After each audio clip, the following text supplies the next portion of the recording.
the stars been somewhat closer, astrophysics would not have been so very different. The fundamental physical processes occurring within stars, nebulas, and the like would have proceeded unchanged. The appearance of our galaxy, as seen from some far distant vantage point, would have been the same. About the only difference would have been the view of the nighttime sky from the grass on which I lie, which would have been yet richer with stars. And oh yes, one more small change. There would have been no me to do the viewing. All these facts show that there are perfect systems in the universe, consisting of most delicate balances that are essential for life. There can be no doubt that these cannot be the work of an order established by chance or unconscious atoms. The entire universe is full of evidence of the matchless knowledge and infinite might of God, the Lord of the worlds. In the Quran, God reveals that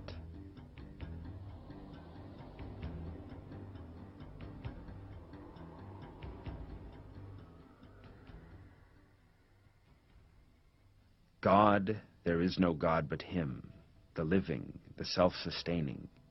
He is not subject to drowsiness or sleep. Everything in the heavens and the earth belongs to Him. Who can intercede with Him except by His permission? He knows what is before them and what is behind them, but they cannot grasp any of His knowledge save what He wills. His footstool encompasses the heavens and the earth, and their preservation does not tire Him. He is the Most High, the Magnificent.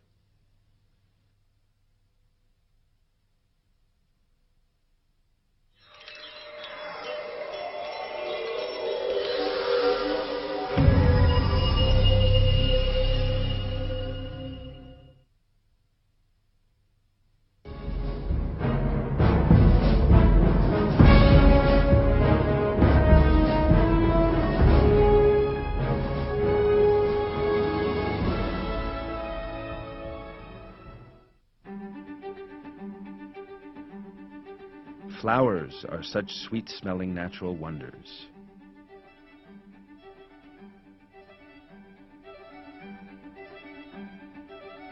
Fruits offer their wonderful flavors and catches of vitamins. Trees supply oxygen for living things. These are among the wonderful blessings that God has given to human beings. They are too beautiful, have systems too complex, and provide advantages too indispensable for them to be in the least attributable to chance.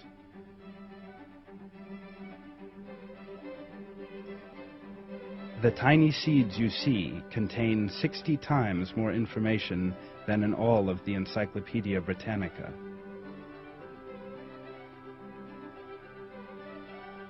When planted in the ground, the information in the seed will later turn it into a flower or a tree.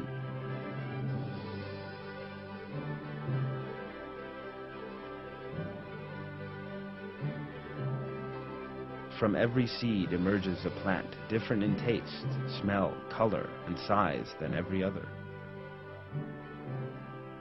Together, black soil and a small seed can produce colorful flowers, sweet-smelling aromas, and perfumed fruits.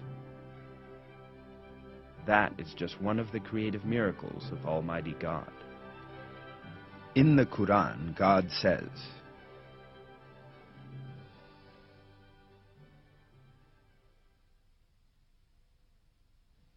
"Have you thought about what you cultivate? Is it you who make it germinate, or are we the germinator? If we wished, we could have made it broken stubble. You would then be left to wonder."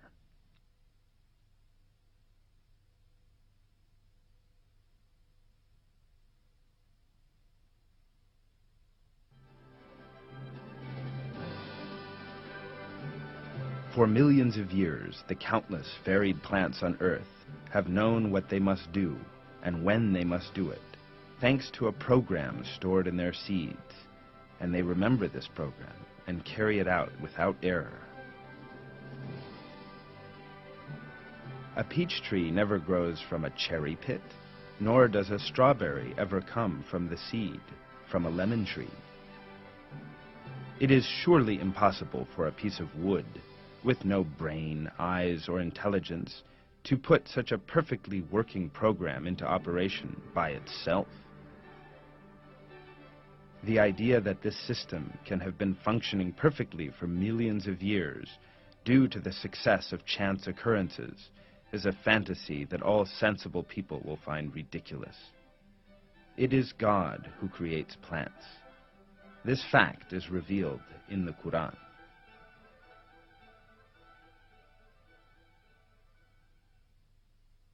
It is He who sends down water from the sky, from which we bring forth growth of every kind. And from that we bring forth the green shoots. And from them we bring forth close-packed seeds. And from the spathes of the date palm, date clusters hanging down. And gardens of grapes and olives and pomegranates, both similar and dissimilar. Look at their fruits as they bear fruit and ripen. There are signs in that for people who believe.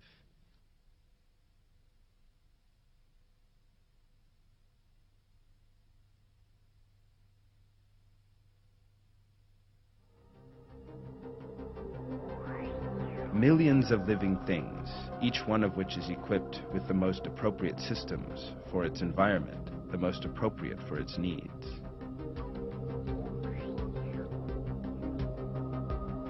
Some are born with powerful muscles, others with highly sensitive ears, some with eyes created to see with enormous clarity underwater, and others with bodies able to withstand the longest of journeys. So, who gave them the information they needed to prepare themselves for an environment they have never yet seen? How does a newborn land animal know that it needs lungs to be able to utilize the oxygen in the atmosphere? Or that a fish anticipate that it will need gills to use the oxygen dissolved in the water it swims in? How can birds realize they need lightweight skeletons in order to fly? That sea-going penguins need feathers coated in oil so as not to absorb water? That eagles need sharp eyes to see their prey from thousands of meters above the ground? That a woodpecker needs a special suspension system to protect its head from serious concussion? How could chance and unconscious atoms have created living things, those marvels of creation with such perfect features?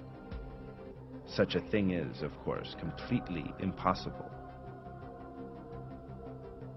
It is God, the Lord of the worlds, who created living things with their marvelous systems, together with the favorable conditions that allow every living thing in the universe to grow and thrive.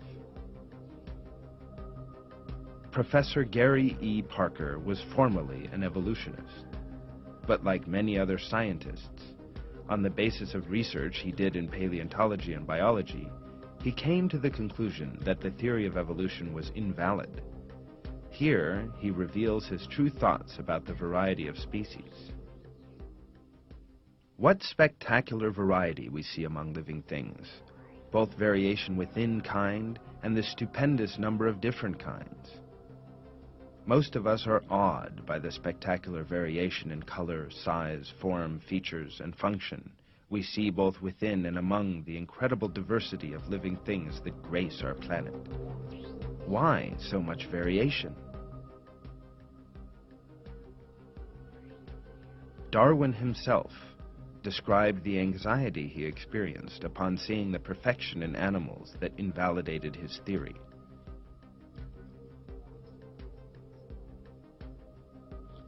I remember well the time when the thought of the amazingly complex structure of the eye made me cold all over.